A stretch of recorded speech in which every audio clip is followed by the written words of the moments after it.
마태복음 13장 1절부터 9절까지 말씀 우리 다 같이 한 음성으로 읽겠습니다. 그날에 예수께서 집에서 나가사 바닷가에 앉으심에 큰 무리가 그에게로 모여들거늘 예수께서 배에 올라가 앉으시고 온 무리는 해변에 서 있더라.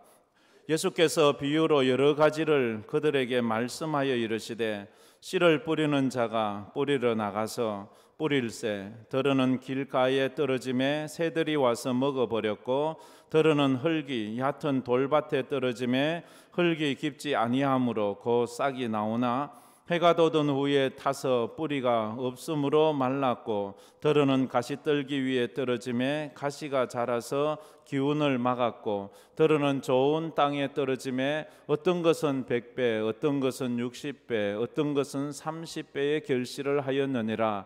귀 있는 자는 들으라 하시니라. 아멘. 원래 저희 교회 표어는 예수를 깊이 생각하라로 정하고 저의 설교가 그 원래의 표대로 주일날마다 거의 대부분 전하고 있습니다. 그래서 벌써 43번째 이렇게 설교를 하는데 오늘은 예수님의 비유에 대해서 생각을 해보려고 합니다. 예수님을 깊이 생각하는 중에 예수님의 비유를 깊이 생각하자. 제가 연초에 특별 새벽 기도회를 하면서 예수님의 겸손을 깊이 생각해 보자라고 했습니다. 그리고 예수님의 눈물을 깊이 생각해 보자고 했습니다.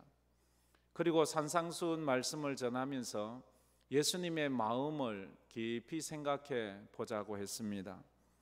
그리고 이제 고난주간 부활절을 앞두고 우리가 예수님의 십자가를 깊이 생각해 보자고 했습니다.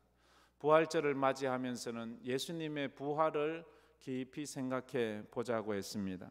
그리고 5월 가정의 달에는 하나님께서 주신 예수님이 주신 우리의 하나님의 명령, 가정에 대한 명령, 또 자녀에 대한 명령, 우리 부모님에 대한 명령을 깊이 생각하자라고 말씀을 전했습니다. 그리고 5월 초청주의를 앞두고는 예수님의 초청에 대해서 수고하고 무거운 짐진 자들아 다 내게로 오라. 예수님의 초청에 대해서 깊이 생각해 보자고 했습니다. 그리고 나서는 예수님께서 자기를 계시하신 예수님의 자기 계시, 예수님의 자기 정체성에 대해서 저희들이 7번이나 깊이 생각해 보자고 해서 살펴보았습니다. 오늘은 예수님께서 하신 많은 비유들이 있습니다. 특별히 마태복음 13장에는 천국 비유에 대한 말씀인데 천국에 대한 비유를 7가지 하고 있습니다. 그 중에 첫 번째가 이 씨 뿌리는 자의 비유입니다. 비유라 하면 우리가 예화도 많이 들지요, 그죠? 비유라 하는 것은 우리가 일상생활을 살아가는 아주 평범한 소재들을 빗대어서 내가 전달하고자 하는 메시지를 같이 주는 거예요.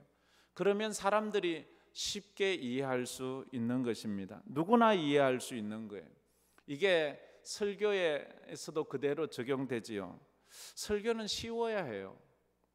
그러나 쉬운 것으로만 끝나면 안 되지요. 깊이가 있어야지요.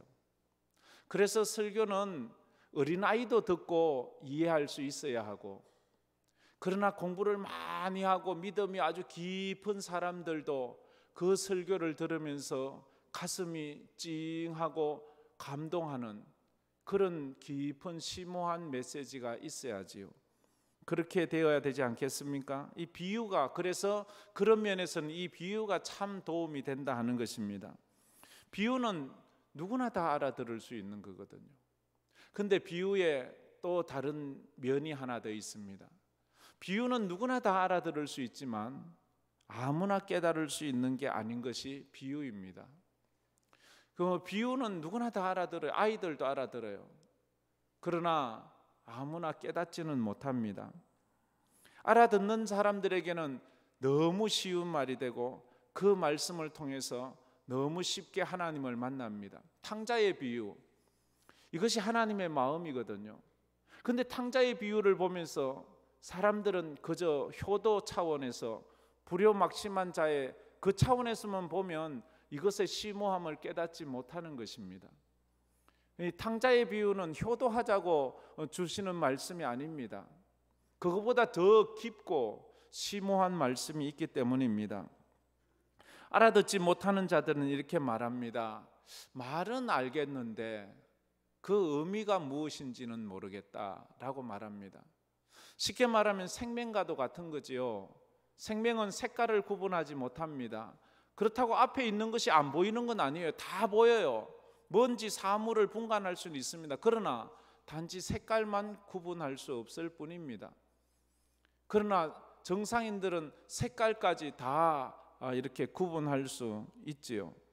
그래서 마가복음 4장에서도 오늘 이 씨 뿌리는 비유를 그대로 하는데 그것은 이런 말을 합니다. 4장 11절 12절 말씀 우리 다 같이 한번 읽어보겠습니다. 이르시되 하나님의 나라의 비밀을 너희에게 주었으나 외인에게는 모든 것을 비밀로 하나니 이는 그들로 보기는 보아도 알지 못하며 듣기는 들어도 깨닫지 못하게 하여 돌이켜 죄사함을 얻지 못하게 하려 함이라 하시고, 여기 보면 하나님의 나라의 비밀을 너희에게 주었으나 하나님 나라의 비밀이라고 말합니다. 이 비유의 목적은 두 가지예요. 하나는 믿는 자들에게는 깨닫게 하고 믿지 않는 자들에게는 깨닫지 못하게 하기 위해서 이 비유의 말씀을 하신다 하는 것입니다. 오늘 이 하나님의 말씀이 여러분에게 다 깨달음이 있기를 주의 이름으로 축복합니다. 알아듣지 못하는 사람은 단 한 사람도 없을 거예요. 단지 깨닫느냐 깨닫지 못하느냐의 차이입니다. 말씀을 통해서 우리는 하나님의 나라가 어떤 것인지 알아가야, 하나님의 나라의 비밀을 깨달아 알아가야 되는 거예요. 그래, 그 하나님의 나라 비밀을 알아간다는 말은 다시 말하면 영안이 열린다 이 말이에요. 영적인 깨달음을 가진다 하는 그런 말입니다. 영적인 깨달음을 가지면 제일 근본적인 하나님의 나라가 실제적으로 믿어지는 거예요. 하나님의 나라가 허상이고 신기루 같은 것인 줄 알았는데 하나님 앞에서 말씀을 듣다 보니까 하나님의 나라가 실제하는 거구나. 그래서 하나님의 나라가 점점 더 명확해지는 거예요. 그러면서 반면에 이 세상이 허상이구나 하는 것을 알아요. 처음엔 하나님의 나라가 허상인 것 같고 세상이 실제하는 것 같은데 하나님의 말씀을 깨달으면서 이게 반대가 되는 거예요. 하나님의 나라가 실제가 되고 이 세상이 허상이 되는 거예요. 이 세상이 뜬구름 같은 거예요. 이 세상이 있는 것 같은데 좀 무지개같이 가면 없고 또 가면 없고 하는 그런 것을 깨닫게 되는 거예요. 하나님의 나라는 장소적 개념이 아닙니다. 통치적 개념입니다. 하나님의 나라는 육체적 개념이 아닙니다. 영적인 개념입니다. 하나님의 나라는 완전합니다. 그러나 세상 나라는 완전하지 않습니다. 불완전합니다. 그래서 예수님은 주기도문에서도 하나님의 나라가 임하옵시고 라고 기도하라고, 하나님의 나라가 임하기를 기도하라고 말했습니다. 하나님의 나라를 사모하라고 말했습니다. 하나님의 나라가 진짜지 실제지, 이 땅은 진짜 있는 것 같지만 잠시 꿈을 꾸는 것 같은 거야. 꿈꿀 때 진짜인 것처럼 느껴질 때가 있잖아요. 근데 그 꿈은 꾸고 나면 꿈이네, 아무것도 아니잖아요. 이 땅도 잠시 지나고 나서 꿈은 꾼 듯 천국에서 깨어나면 이 땅의 삶이 꿈처럼 지나가고 없다는 것을 우리는 너무 잘 압니다. 우리는 살면 살수록 절실히 깨닫는 것은 이 세상은 완전하지 않다는 것입니다. 완전해질 수도 없다는 것입니다. 이 땅에는 참된 행복이 없다는 것을 우리는 절실하게 깨닫습니다. 특별히 이런 코로나 시대에는 우리가 이 땅이 얼마나 허무한지를 깨닫습니다. 지금 또 불어오고 있는 지금까지 경험해 보지 못한 이렇게 우리에게 겁을 주고 있는데 그런 초강력 태풍이 불어오고 있다고 해서 모든 사람들이 긴장을 하고 또 걱정을 하고 있는 이때가 아닙니까? 극복할 수 없는 문제들을 우리가 만나게 될 때 우리는 이 세상에서 절망을 하게 됩니다. 그러면서 하나님의 나라를 더 사모하게 되어 있습니다. 이때 성도는 영안이 열어가는 거예요. 세상은 신기루 같구나. 신기루가 뭐예요? 사막에서 사람들이 너무 목이 말라서 보니까 저기 오아시스가 있는 거예요. 가서 보니까 없어요. 신기루 같은 거예요. 또 저기 있는 것 같은 거예요. 저기 가서 가보면 또 없어요. 그냥 신기루예요. 환영이에요. 우리가 이 세상에 그렇잖아요. 저기 가면 행복해질 것 같아서 그거 쫓아가서 그걸 부여잡습니다. 그런데 행복하지 않아요. 내가 저 집을 사면 내가 행복할 수, 그 집 사봐요. 행복하지 않아요. 내가 저 자동차 타고 다니면 행복합니까? 안 돼요. 이 세상은 신기루 같은 거예요. 그렇지만 하나님의 나라는 실제, 믿음이 깊어지고 하나님의 말씀을 깨달을수록 믿음은 바라는 것들의 실상이요, 보지 못하는 것들의 증거다라고 말하지 않았습니까? 이런 믿음이 생기기를 주의 이름으로 축복합니다. 이게 영안이 열리는 거예요.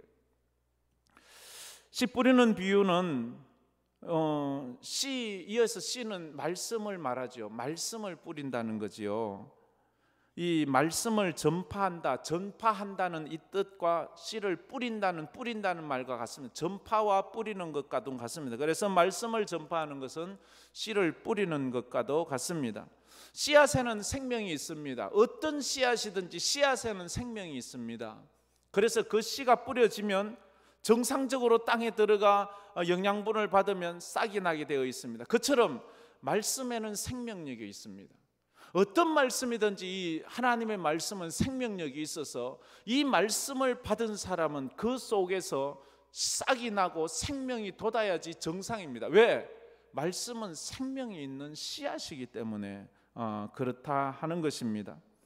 그래서 오늘 말씀의 포커스는 보면 씨앗이라기보다는 밭에 있습니다. 그 씨앗을 받아들이는 그 밭의 상태가 어떠냐에 따라서, 왜? 씨앗은 전혀 문제가 없어요. 씨앗은 불량품이 없어요. 하나님의 말씀에는 문제가 없어요. 하나님의 말씀에는 잘못된 게 없어요. 단지 이 말씀이 떨어지는 내 마음밭이 문제다는 거예요. 이 마음밭 들을 수 있는 귀와 마음의 상태, 내 마음의 상태가 문제지 씨가 문제가. 오늘 이 씨 뿌리는 비유가 그래요. 씨는 다 동일해요. 길가에 떨어진 씨든 돌짝밭에 떨어진 씨든 가시덤불에 떨어진 씨든 옥토에 떨어진 씨든 씨는 다 똑같아요. 근데 밭에 따라서 어떤 밭에는 싹이 나고 어떤 밭에는 다 말라 죽고 싹이 나지 않고 그러는 거예요. 하나님의 말씀을 핑계대지 마세요. 언제나 내 마음밭이 그렇구나. 여러분은 지금 예수를 몇 년째 믿고 있습니까? 10년? 20년? 아니면 모태신앙이십니까? 그렇다면 일주일에 한 번 주일 예배만 드렸다 그래도 10년을 드렸으면 500번을 드려야 되는 것입니다. 주일 오전 예배만 드려도. 오후 예배까지 드리면 10년을 믿었으면 1000번의 예배를 드리는 것입니다. 여러분 10년만 믿었습니까? 20년을 믿었으면 2000번의 설교를 들어요. 무슨 교육이든지 2000시간 교육하고 전문가가 안 되는 그런 직종은 단 하나도 없습니다. 그런데 여러분 예수 믿는데 전문가가 되어 있습니까? 문제는 뭐예요? 말씀이에요. 여러분의 마음의 상태예요.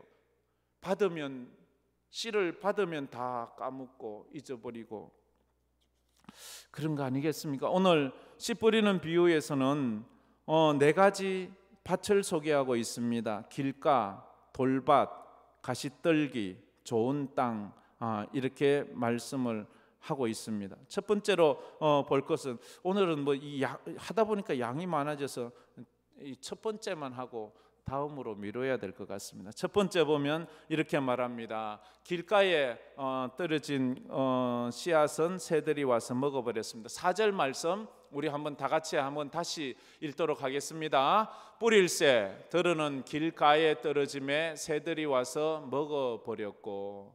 뿌리는데, 씨를 뿌리는데 그 씨 중에 들으는 길가에 떨어졌어요. 근데 새들이 와서 그걸 먹어버렸어요. 여러분에게 떨어진 하나님의 말씀이 새에게 먹잇감이 되지 않는지 살펴봐야 돼요. 길은 뭐예요? 길은 사람들이 하도 밟아서 다니서 발로 밟고 다녀서 그게 단단해지고 딱딱해지고 굳어진 땅을 말하지 않습니까? 사람들이 하도 밟고 다녀서 우리 마음이 세상에서 너무 분주법박하게 다니다 보면 이 마음이 딱딱해져요. 굳어져요. 이걸 완악한 땅이라 이렇게 말해요. 완악해졌다. 완악하다는 말은 이 원어에서 보면 은혜는 잊어버리고 불평만 쌓이는 것을 말합니다. 그게 그러면 완악해져요. 사람이 왜 완악해져요? 은혜를 잊었기 때문에 불평만 생기는 거예요. 아, 내 마음이 완악해졌나? 한번 보는 거예요. 왜 하나님의 은혜보다 하나님께 대한 불평이 많으면, 부모님에 대한 감사보다 부모님께 대한 불평이 많으면 내 마음이 완악해진 거예요. 성경에 이 좋은 예가 하나 있습니다. 애굽의 바로왕입니다. 애굽의 바로왕의 마음은 점점 완악해져요. 점점 완악해져요. 한 방 맞으면, 한 번 어려움 당하면 거기에 두 손 들고 잘못했습니다 해야 되는, 또 잘못했다고 말을 하면서 또 그렇고 그래서 죽을 짓을 하는 거예요. 탕자의 마음이 그래요. 아버지에게 은혜 감사가 없어요. 불평만 쌓여요. 내 재산 내놓으라는 거예요. 내 재산이 어디 있어요? 다 아버지 거지. 근데 자기 거 내놓으래요. 우리가 꼭 그래요. 하나님 앞에 이건 내 거예요. 내 게 어디 있어요? 내 게 하나도 없어요. 여러분 생명이 여러분 겁니까? 그거 다 하나님 주신 거예요. 태양빛이 여러분 것입니까? 다 하나님 것이에요. 길은 딱딱해서 씨앗을 받아들이지 못합니다. 그 씨가 아무리 뿌려져도 딱딱한 밭 길에는 씨앗이 떨어지지 못해요. 딱딱하고 완악한 이 마음에는 하나님의 말씀이 떨어지질 못해요. 그 말씀이 들어가서 영양분을 받아 자라야 되는데 자라지 못한다는 거예요. 그걸 마태복음 오늘 13장 14절 15절에는 또 이렇게 말씀을 하고 있습니다. 이사야의 글을 예언하죠. 우리 다 같이 한번 읽어보겠습니다. 이사야의 예언이 그들에게 이루어졌으니 일렀으되 너희가 듣기는 들어도 깨닫지 못할 것이요 보기는 보아도 알지 못하리라. 15절 말씀, 이 백성이 마음이 완악하여져서 그 귀는 듣기에 둔하고 눈은 감았으니 이는 눈으로 보고 귀로 듣고 마음으로 깨달아 돌이켜 내게 고침을 받을까 두려워함이라 하였느니라. 요 그대로 놔둬보세요. 이 백성의 마음이 완악하여졌다, 딱딱해졌다는 거예요. 은혜는 있고 불평만 쌓인다는 거예요.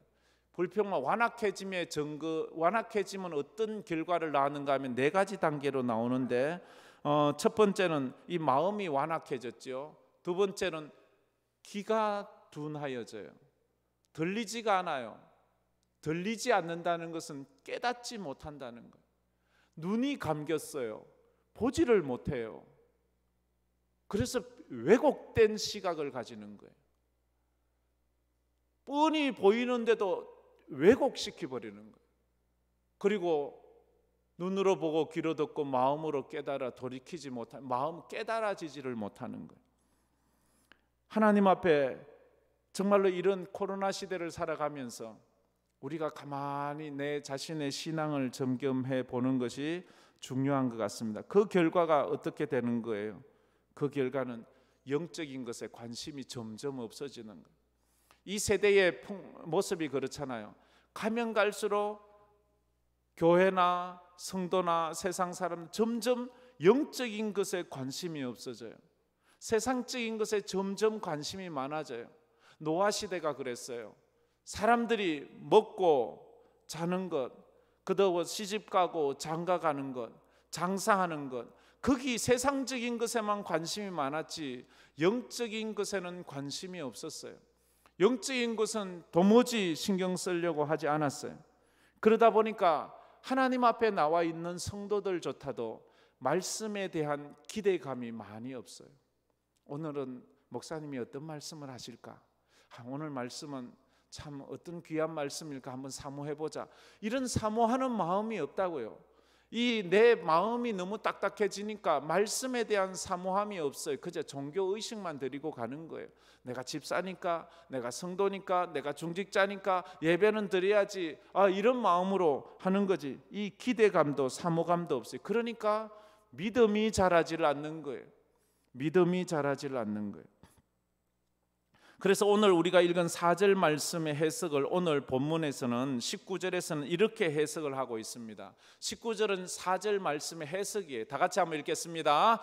아무나 천국 말씀을 듣고 깨닫지 못할 때는 악한 자가 와서 그 마음에 뿌려진 것을 빼앗나니 이는 곧 길가에 뿌려진 자요. 길가에 뿌려진 자, 씨라고 하지 않고 길가에 뿌려진 자. 악한 자가 와서 그 마음에 뿌려진 씨앗, 악한 자. 4절에는 새가 와서 그것을 빼앗아 갔다고 말하잖아요. 먹어버렸다고 말하잖아요. 근데 여기서는 악한 자가 그렇게 했다라고 말을 합니다. 그런데 마가복음 4장 15절에도 이 똑같은 해석을 조금 더 쉽게 해놨어요. 마가복음 4장 15절 다 같이 읽겠습니다. 말씀이 길가에 뿌려졌다는 것은 이들을 가리킴이니 곧 말씀을 들었을 때에 사단이 적시 와서 그들에게 뿌려진 말씀을 빼앗는 것이요. 사단이 와서 그 말씀을 빼앗았다 그래요. 우리가 그 말씀을 내 마음에 싹 들어서 내 마음에 보관하지 못하니까 사단이 와서 싹 빼앗아요. 언제 빼앗아요? 말씀을 듣는 그 적시라는 말은 뭐예요? 지금 이 시간에 성령께서도 여기에서 역사하고 계시지만 이 자리에 마귀도 같이 역사해서 이 말이 들리는 순간 싹 뺏어가고 들리는 순간 싹 뺏어가서 다 기억에 남지를 않는 거예요. 자기 마음에 남아 일어서서 나갈 때 이미 설교 제목을 잃어버려요. 그래도 제가 지난주인가 지지난주인가 여쭤보니까 그래도 대부분 다 알고 있어서 감사드리는데 올해의 제 설교 제목이 뭡니까? 라고 물으니까 어떤 사람은 뭐였더라? 뭐지? 이렇게 해요. 그거 참 그런 사람은 다 빼앗겨 가는 거예요. 들으면 다 빼앗아 가는 거예요. 여러분 올해의 제 설교 제목이 뭡니까? 예수를 깊이 생각하라 아닙니까? 제 설교 제목은 바뀌지 않아요. 그래서 여러분 원래 다른 제 설교 내용은 다 기억하지 못해도 제목 하나만 기억하면 그래도 잘 들은 겁니다. 그렇지 않습니까? 한 해에 그 표만 딱 생각해도 그 해는 영적으로 믿음으로 그래도 살았다고 생각할 수 있습니다. 말씀을 적시 빼앗아가. 왜요? 말씀이 뿌리 내리지 못하도록. 아무리 길가라도요, 그 오래 그 씨가 있으면 비가 내리고 바람이 불면 흙이 약간 덮이면 거기서 싹이 날 수가 있거든요. 근데 거기서 뿌리를 내리지 못하도록 마귀가 그렇게 하는 거예요. 예배 시간에 사단이 역사하는 거예요. 아무리 영양이 좋은 음식을 먹는다 해도 우리 몸속에 기생충이 살고 있으면 그 기생충이 모든 것을 다 빼앗아 가잖아요. 그래서 그렇게 좋은 거 먹고 그렇게 좋은 음식, 비싼 음식 먹으면서도 바싹 말라가는 거 보면 도대체 너는 왜 그러니? 그 기생충 검사 한번 해보세요.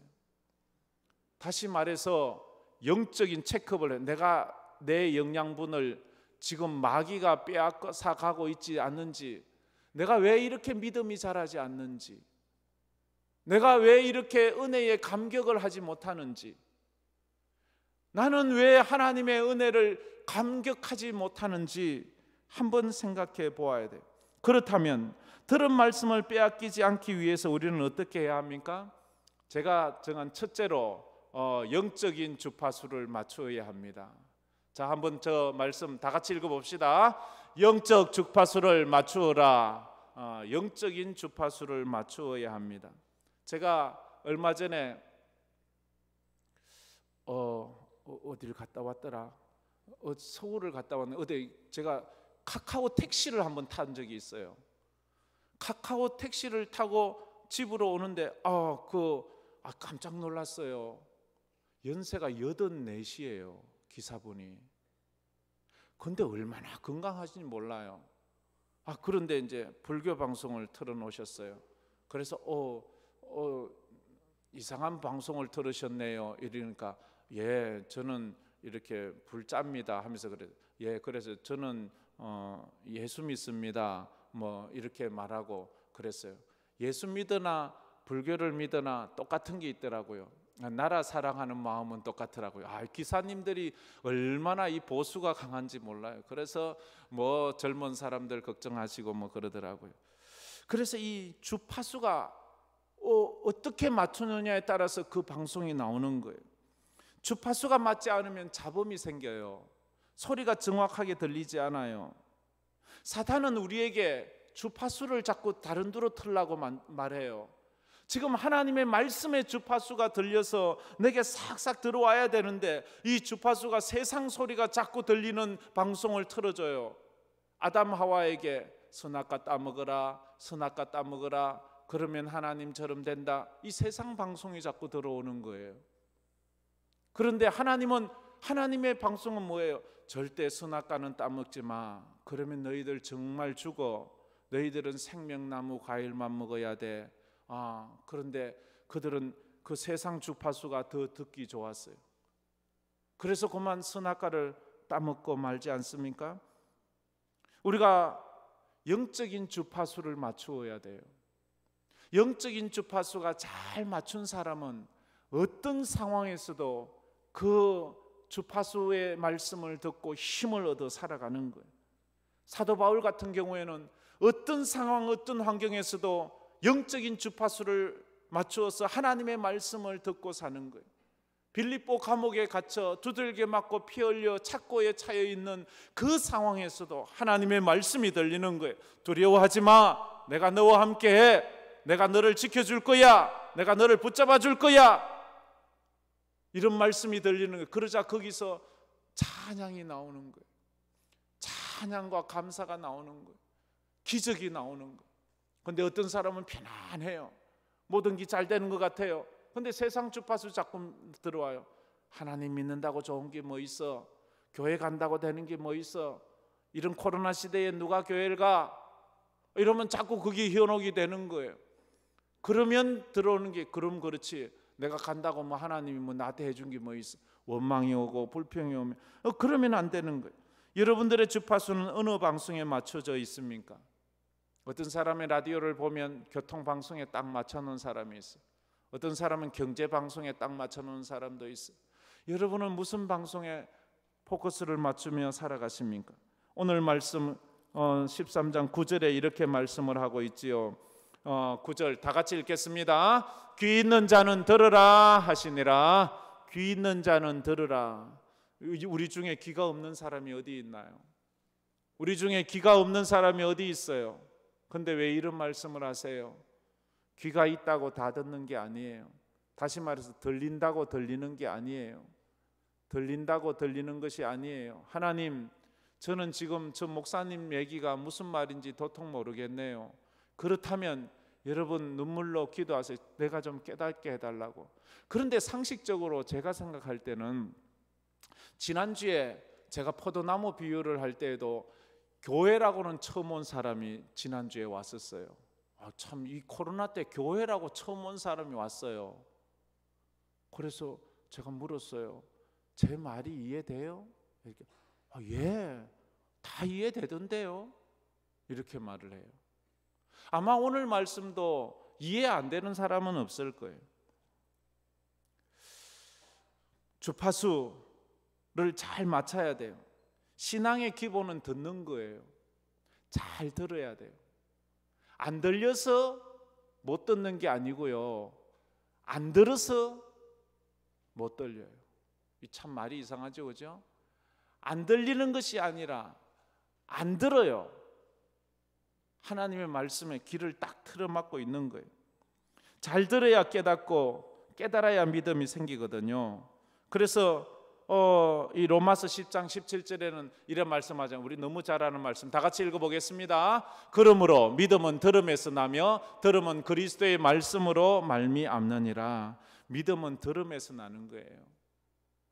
듣지 않고는 믿음이 생기지 않아요. 교회만 왔다 갔다 한다고 믿음이 생기지 않아요. 직분 받았다고 믿음이 생긴 거 아니에요. 착각하지 마세요.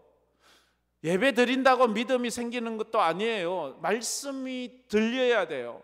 말씀을 들어야 돼요. 들려야 해요. 들리지 않으면 잘하지 않아요.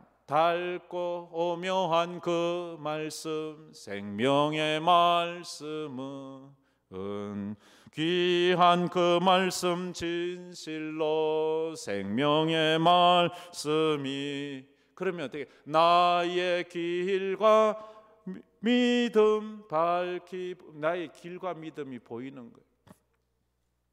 구약 백성들은 영적인 난청 지역에 살았어요. 말씀이 수신되지 않는 시대가 있어요. 말씀이 들리지 않고 말씀이 들려지지 않는 시대가 있어요. 그 말씀이 전해지지 않는, 하나님의 말씀이 전해지지 않고 들려지지 않는 시대를 성경은 암흑시대다 이렇게 말해요. 암흑시대, 사사시대, 그리고 말라기 이후의 시대, 그런 시대를 암흑시대라 이렇게 말합니다. 사무엘 시대에도 이 난청 시대를 살고 있었어요. 하나님의 말씀이 들려지지 않아요. 하나님의 말씀이 끊겼어요. 그래서 사무엘 시대에는 대제사장조차도 하나님의 말씀을 듣지 못하고 있었어요. 제사장들은 할 것 없고 그 해의 대제사장이라는 엘리조차도 하나님의 말씀이 들리지 않아요. 같은 성전에 있는 어린 사무엘은 하나님의 말씀이 들리는데 대제사장은 들리지 않아요. 직분 자랑하지 마세요. 직분이 믿음이 아니에요. 하나님 앞에 내가 엘리는 아닙니까? 어린 사무엘은 지금 하나님의 말씀을 듣고 있는데 우리가 하나님 앞에 마음 아파해야 돼요. 사무엘은 영적인 안테나가 아마 높게 돼. 안테나가 높으면요, 다른 사람 못 잡아도 내 안테나에는 소리가 잡히잖아요. 그리고 어떻게 해야 되는가 하면 영적인 난청 지역을 벗어나야 합니다. 영적인 난청 지역을 벗어나야 돼요. 안 들리는 그 지역에 자꾸만 앉아 있는다고 들지 않아요. 그 지역을 벗어나야 돼요. 첫째는 졸고 있는 자는 영적 난청 지역에 앉아 있는 것입니다. 졸고 있는 그 자리에서는 하나님의 말씀이 들리지 않아요. 그러면서 하는 말이 안 들린대요. 아니 당연히 안 들리지요. 자고 있는데. 영적으로 병든 거예요. 열심히 들은 것 같은데 하나도 기억나지 않아요. 그래서 예배는 영적인 전쟁이에요. 영적인 전쟁. 그래서 여러분이 졸고 있다면, 들리지 않다면 눈은 뜨고 있어도 영적으로 내가 졸고 있구나. 시험에 들지 않게 깨어있어 기도하라. 졸지 말아라 말했습니다. 두 번째로 자기 생각과 논리로 신앙생활하는 자는 영적인 난청 지역에 앉아 있는 것입니다. 자기 생각으로 신앙생활하는 사람이 있어요. 자기 논리로, 그래서 자기 판단으로 하는 거예요. 하나님의 말씀으로 신앙생활하는 것이 아니라 자기 의로 하는 거예요. 이건 이러면 돼, 저건 저러면 돼, 이건 이런 거야, 저건 저런 거야. 사막에 비가 아무리 내려도 거기에선 식물이 자라지 않습니다. 사막에선 식물이 자라지 않습니다. 그건 자랄 수 없는 환경은 그 지역을 벗어나야 되는 거예요. 자기 생각에 붙잡힌 사람에게 말씀이 들어갈 공간이 없어요. 천사가 와서 전해도 들어가질 않아요. 세 번째로 설교를 사람의 말로 듣는 자는 난청 지역에 앉아 있는 것입니다. 설교는 사람 말이 아니에요. 하나님의 말씀으로 들어야 돼요. 그래서 이 설교자의 사명이 그만큼 막중해요. 네가 하나님의 말씀을 전하지 않고 네 사상이나 네 지식을 전한다면 설교자는 직무유기를 하나님 앞에 책망받을 거예요. 그래서 설교자를 통해서 하시는 하나님의 말씀을 들어야 돼요. 우리는 그렇잖아요. 우리가 지금 소리를 듣는데 스피커에서 나오잖아요. 여러분은 지금 스피커를 보고 있습니까? 아니잖아요. 스피커에서 들리는 소리를 듣고 있잖아요. 그처럼 저를 보지 마세요. 저에게서 나는 소리를 들으세요. 그래야지만 그게 믿음으로 나아가는 것입니다. 사무엘상 3장 10절에 사무엘에게 주님이 말씀하실 때 사무엘의 반응은 이러했습니다. 다 같이 읽겠습니다. 여호와께서 임하여서서 전과 같이 사무엘아 사무엘아 부르시는지라. 사무엘이 이르시되 말씀하옵소서 주의 종이 듣겠나이다 하니. 말씀하옵소서 주의 종이 듣겠나이다. 이 문구는 제가 새벽 예배 드릴 때마다 거의 제일 먼저 하는 기도예요. 하나님 오늘도 말씀하여 주옵소서. 제가 듣겠습니다. 그 말씀으로 하루를 사는 거예요. 오늘 이 말씀으로 여러분은 일주일을 살아야 되는 거예요. 그게 우리 신앙생활이에요. 처음엔 사무엘도 듣지 못했어요. 깨닫지 못했어요. 사람의 소리를 듣고 엘리 대제사장에게 갔어요. 그러나 이것이 하나님의 말씀인지 어느 순간에 깨닫고는 말씀 앞에 아멘하기 시작했어요. 말씀 앞에 아멘하는 것은 하나님 앞에 아멘하는 거예요. 할렐루야. 여러분이 아멘하는 게 저한테 아멘한다고 생각하지 마세요. 하나님께 하는 거예요. 그러니까 아멘을 인색하게 하지 마세요. 아멘은 하나님께 하세요. 그러면 하나님이 받으시는 거예요. 말씀을 듣는 모습을 보면 그 사람의 믿음이 보여요. 그 사람의 영성이 보여요. 그 사람의 직분이 보이는 게 아니고요, 말씀 듣는 태도가 그 사람의 믿음이에요. 그 사람의 영역이에요. 왜? 말씀 앞에 있는 그 모습은 하나님 앞에 있는 모습이기 때문에 그래요. 사도행전 10장 33절에 이방인 고넬료가 베드로를 청하고 한 말이에요. 정말 놀라운 말을 하는 거예요. 한번 읽어봅시다. 내가 곧 당신에게 사람을 보내었는데 오셨으니 잘하였나이다. 이제 우리는 주께서 당신에게 명하신 모든 것을 듣고자 하여 다 하나님 앞에 있나이다. 아멘. 베드로에게 하는 말이에요. 어부, 무식한 사람, 고넬료, 로마의 귀족이에요. 어디 감히 누가 누구에게 무릎을 꿇어요? 그런데 고넬료가 베드로 앞에 무릎을 꿇고 우리는 당신이 하나님이 보낸 사람임을 믿습니다. 하나님이 당신에게 준 말씀을 듣고자 하여 우리는 다 당신 앞에 있다고, 하나님 앞에 있습니다 라고 말합니다. 씨 뿌리는 비유는 자기 신앙을 점검할 수 있는 좋은 기준을 제공합니다. 이 씨 뿌리는 비유를 보면서 나의 신앙은 어떤가? 나는 건강한가? 나의 영적인 밭은 어떤가? 나의 마음 상태는 어떤가를 생각해 봐야 됩니다. 지금 인터넷으로 예배 드리시는 분들 더 경각심을 가져야 합니다. 온전한 예배를 드려야 합니다. 그곳이 시험 들기 딱 좋은 곳이에요. 듣기는 듣지만 깨닫지 못하는 자리일 수가 있습니다. 난청 지역에서 벗어나야 돼요. 그래야 됩니다. 거기서 지금 우리가 양복도 벗고 잠옷바람으로 그저 앉아 있다면 그거는 온전한 예배가 아닙니다. 중직자들에게 이번 주에 자기 신앙 점검표를 나누어 드립니다. 받으시고 자기 스스로 나는 어떤 영적인 밭인가를 체크해 보세요. 그래서 하나님 앞에서 믿음 생활 가시는 은혜가 있기를 주의 이름으로 축복합니다. 마지막으로 나는 영적인 주파수를 잘 맞추고 있는가? 나는 말씀이 잘 들리는가? 들은 말씀을 빼앗기지를 않는가? 생각하면서 우리 찬양하며 나가도록 하겠습니다. 달고 묘한 그 말씀, 생명의 말씀은, 우리 한번 찬양해 보도록 하겠습니다.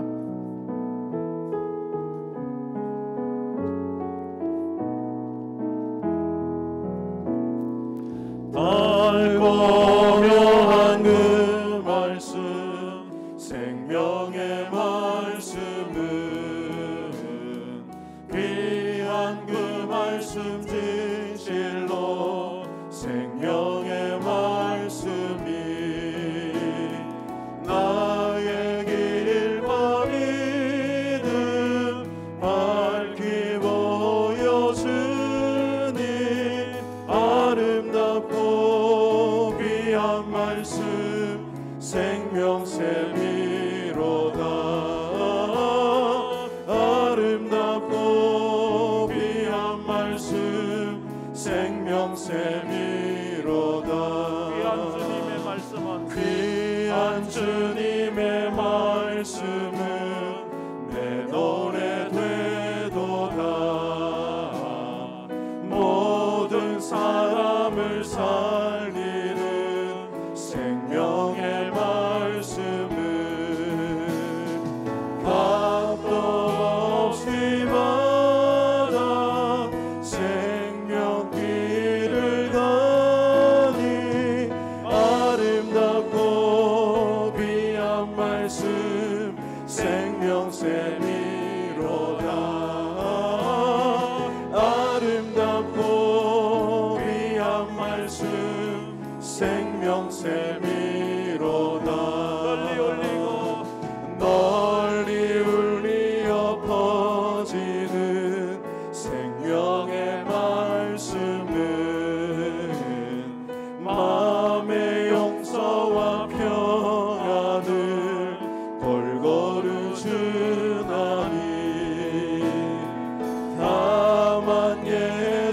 말씀 듣고 보길 바란대. 아름답고 귀한 말씀 생명샘이로다. 아름답고 귀한 말씀 생명샘이로다. 우리 말씀을 붙잡고 다 같이 눈을 감고 머리를 숙여 기도했으면 좋겠습니다. 여러분의 영적인 모습을 한번 보세요. 영적인 여러분의 마음의 밭을 한번 보세요. 여러분의 밭은 어떤 밭입니까?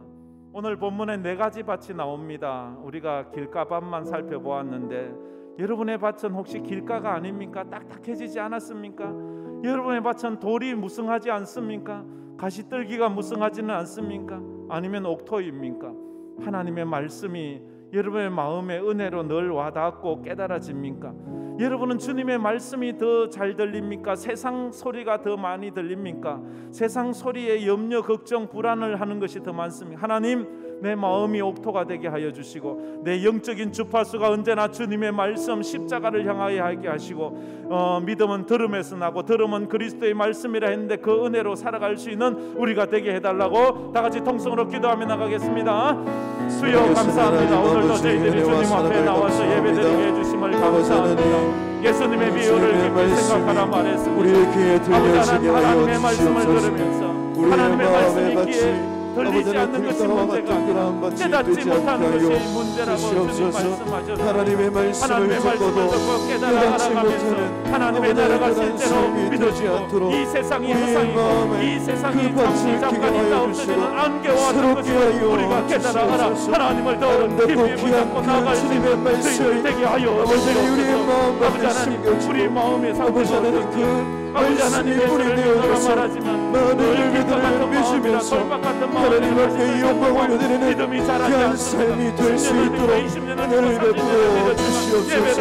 나의 아직도 믿음이 자라지 않습니다. 구원의 확신도 없습니다. 천국의 소망도 없습니다. 주여 불쌍히 여겨주시고 우리가 하나님의 말씀을 잘 들어 그 말씀을 내 마음에 새겨 사자를 주시옵소서.